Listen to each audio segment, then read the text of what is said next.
കനത്ത തോൽവിയുടെ ആഘാതം വിട്ടുമാറാതെ CPIM-ഉം LDF ഘടകകക്ഷികളും. തോൽവിക്ക് പിന്നാലെ കാവൽ മുഖ്യമന്ത്രി പിണറായി വിജയൻ അല്പസമയത്തിനുള്ളിൽ തിരുവനന്തപുരത്തെത്തും. വിമാനത്താവളത്തിൽ നിന്ന് AKG സെന്ററിലെ കാറിൽ വൻ അകമ്പടിയില്ലാതെ പിണറായി ക്ലിഫ് ഹൗസിലേക്ക് പോകും. നാളെ ക്ലിഫ് ഹൗസ് ഒഴിഞ്ഞ് കണ്ണൂരിലേക്ക് പിണറായി വിജയൻ തിരിക്കും. തെരഞ്ഞെടുപ്പ് ഫലത്തിൽ പ്രതികരിക്കാൻ ഇതുവരെ പിണറായി വിജയൻ തയ്യാറായിട്ടില്ല.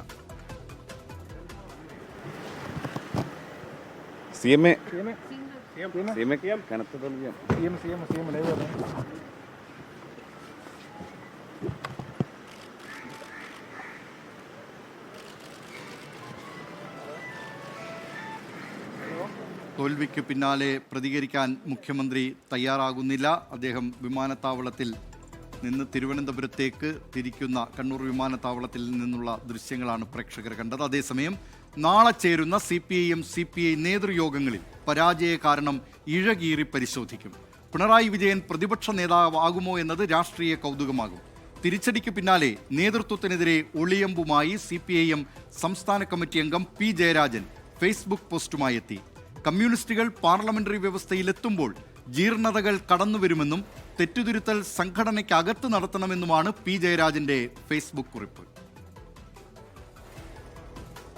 കണ്ണൂരിൽ പിണറായി വിജയനും സംസ്ഥാന സെക്രട്ടറി MV ഗോവിന്ദനുമെതിരെ ഫ്ലെക്സ് ബോർഡ് പ്രത്യക്ഷപ്പെട്ടു.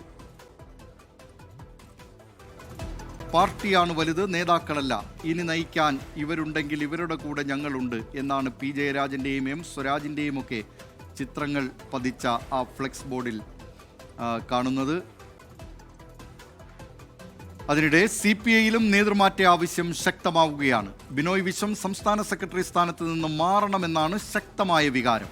ജനങ്ങളിൽ നിന്നകന്നതിൽ ആത്മപരിശോധന വേണമെന്നാണ് പാർട്ടി മുഖപത്രം ജനയുഗത്തിന്റെ എഡിറ്റോറിയൽ. വിവരങ്ങളുമായി തിരുവനന്തപുരത്ത് നാർ ശ്രീജിത്ത് ചേരുന്നു. ശ്രീജിത്ത്, കനത്ത തോൽവിക്ക് പിന്നാലെ CPIM-ലും CPI-ലും പടയൊരുക്കം നടക്കുകയാണല്ലോ. നേതാക്കളെ കാണുമ്പോൾ പിണറായി വിജയനെയും ബിനോയ് വിശ്വത്തെയും ഒക്കെ കാണുമ്പോൾ കവാത്തു മറക്കുന്ന രീതിയായിരുന്നു ഇതുവരെ CPIM CPI നേതൃനിരയിൽ ഉണ്ടായിരുന്നത്. അതിന് ഏതെങ്കിലും തരത്തിലുള്ള മാറ്റം ഇത്തവണ ഉണ്ടാകും എന്ന് പ്രതീക്ഷിക്കാനാകുമോ ശ്രീജിത്ത്?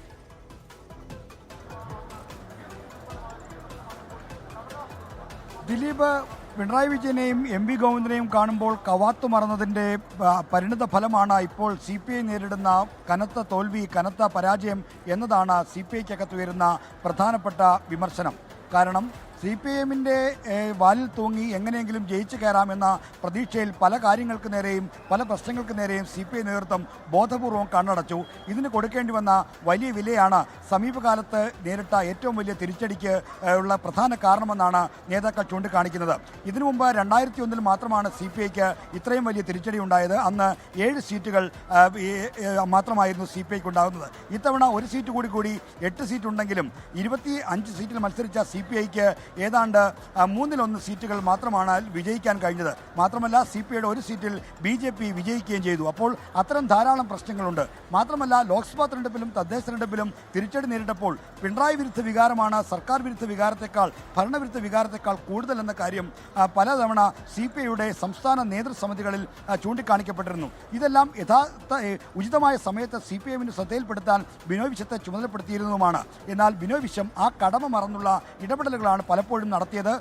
ഇതോടൊപ്പം തന്നെ സ്ഥാനാർത്ഥി നിർണയത്തിലടക്കം തൻ്റെ പിടിവാശികൾ നടപ്പിലാക്കാൻ ബിനോയ് വിശ്വവും അസൽ സെക്രട്ടറിമാരും തീരുമാനിച്ചതോടുകൂടിയാണ് CPIക്ക് ഇത്ര കനത്ത പരാജയമുണ്ടായത്. അതിൻ്റെ ഏറ്റവും നല്ല ഉദാഹരണമായി ചൂണ്ടിക്കാണിക്കുന്നത് നാദാപുരം മണ്ഡലത്തിലെ സ്ഥാനാർത്ഥി നിർണയമാണ്. അവിടെ CPI സംസ്ഥാന എക്സിക്യൂട്ടീവ് അംഗം CN ചന്ദ്രൻ്റെ പേരാണ് ഒന്നാമതായി പട്ടികയിൽ ഉണ്ടായിരുന്നത്. എന്നാൽ ആ പേര് വെട്ടിമാറ്റിയത് അതിനൊരു കാരണമുണ്ട്. കാരണം CPIയിലെ വിഭാഗീയ ചേരിതിരിവിൽ CN ചന്ദ്രൻ ഔദ്യോഗിക പക്ഷത്തിന് എതിരാണ്. അദ്ദേഹത്തെ വെട്ടിമാറ്റിയാണ് അവിടെ അസൽ സെക്രട്ടറി സത്യൻ മൊകേരിയുടെ ഭാര്യയും ദേശീയ കൗൺസിൽ അംഗവുമായ P. വസന്തത്തെ സ്ഥാനാർത്ഥിയാക്കിയത്. അങ്ങനെയുള്ള സ്ഥാനാർത്ഥി നിർണയത്തിലെ പാളിച്ചകൾ, ഒപ്പം തന്നെ ഇലക്ഷൻ മാനേജ്മെൻറ്റിലെ പിഴവുകൾ, രാഷ്ട്രീയ വിഷയങ്ങൾ കൈകാര്യം ചെയ്യുന്നതിലെ പോരായ്മ, അങ്ങനെ ഒരു കരുത്തുള്ള നേതൃത്വം എന്ന നിലയിൽ CPI പരാജയപ്പെട്ടിരിക്കുന്നു. അതുകൊണ്ട് ബിനോയ് വിശ്വം മാറിയേ തീരൂ എന്ന ആവശ്യമാണ് പാർട്ടിക്കകത്ത് ശക്തമാകുന്നത്. പാർട്ടിയുടെ അവശേഷിക്കുന്ന ശക്തിയെങ്കിലും നിലനിർത്തണമെങ്കിൽ ഒരു നേതൃമാറ്റം കൂടിയേ തീരൂ. നാളെ നടക്കുന്ന CPIയുടെ സംസ്ഥാന സെക്രട്ടേറിയറ്റ് എക്സിക്യൂട്ടീവ് യോഗങ്ങളിൽ ഈ ആവശ്യം ഉയരുമെന്ന കാര്യത്തിൽ തർക്കമില്ല.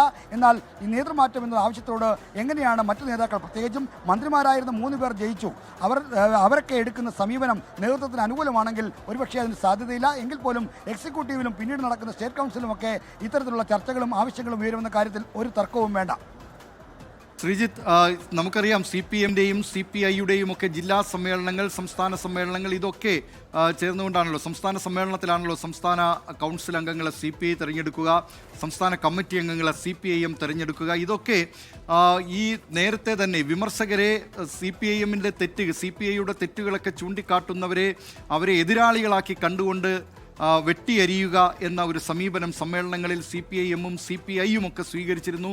നേതാക്കളെ പ്രീതിപ്പെടുത്തുന്നവരെയും അവരെ പുകഴ്ത്തുന്നവരെയും ഒക്കെയാണ് ഈ ഘടകങ്ങളിലേക്ക് CPIM-ന്റെയും CPI-യുടെയും ഒക്കെ നേതൃത്വം അവർക്ക് വിമർശിക്കാനോ അവർക്ക് സംസാരിക്കാനോ കഴിവില്ലാത്തതല്ല, പക്ഷേ ഏതെങ്കിലും തരത്തിൽ തെറ്റുകൾ ചൂണ്ടിക്കാട്ടുന്നവർ അല്ല എന്ന് ഉറപ്പുവരുത്തുകയും ഈ നേതൃത്വത്തിനൊപ്പം നിലകൊള്ളുന്നവരാണ് എന്ന് തിരിച്ചറിഞ്ഞുകൊണ്ട് ആ നിലയിൽ തിരിച്ചറിയുകയോ അല്ലെങ്കിൽ നേതൃത്വം ആ നിലയിൽ കണക്കാക്കുകയോ ചെയ്തുകൊണ്ട് അത്തരം തെരഞ്ഞെടുപ്പുകൾ നടത്തിവെച്ചിട്ടുള്ള കമ്മിറ്റികളാണ് CPIM-ന്റെയും CPI-യുടെയും എന്ന കാര്യം നമുക്കറിയാം. അതുകൊണ്ട് തന്നെ ആ സാഹചര്യത്തിൽ ഈ നേതൃത്വത്തെ ഇരുത്തിക്കൊണ്ട് ഏതെങ്കിലും തരത്തിലുള്ള ഒരു ഇഴകീറിയുള്ള വിമർശനം ഈ CPIM-ന്റെ സംസ്ഥാന കമ്മിറ്റിയിലോ CPI-യുടെ സംസ്ഥാന കൗൺസിലോ നിലവിലുള്ള ഈ ഘടകങ്ങളിൽ നിന്ന് ഏതെങ്കിലും തരത്തിലുള്ള ആ നിലയിലുള്ള ഒരു ആത്മപരിശോധനയും വിമർശനവും തെറ്റുതിരുത്തൽ പ്രക്രിയയും ഒക്കെ ഉണ്ടാകും എന്ന് പ്രതീക്ഷിക്കാമോ?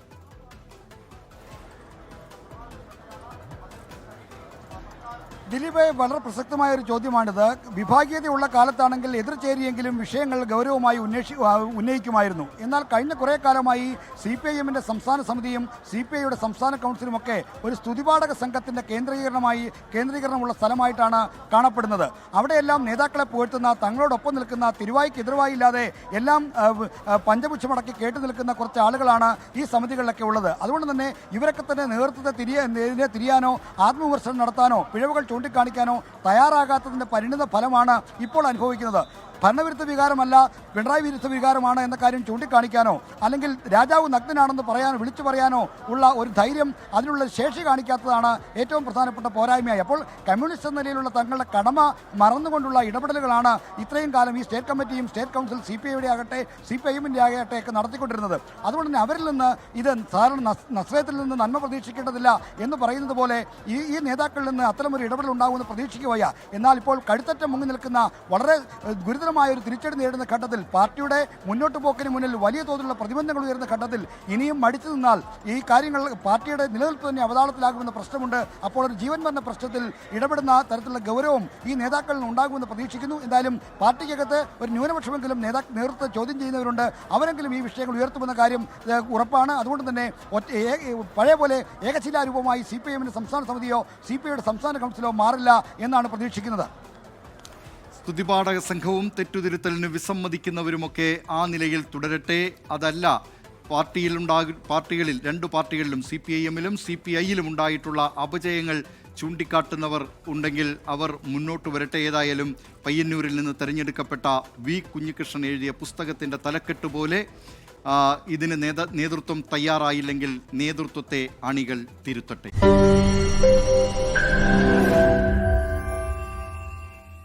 ലോകത്തെവിടെയായാലും ഏത് സമയത്തും 24 വാർത്തകളും ഓഗ്മെന്റഡ് റിയാലിറ്റി പാക്കേജുകളും എക്സ്പ്ലെയിനറുകളും വിശദമായി കാണാൻ ഞങ്ങളുടെ YouTube ചാനൽ നിങ്ങൾക്ക് സബ്സ്ക്രൈബ് ചെയ്യാം.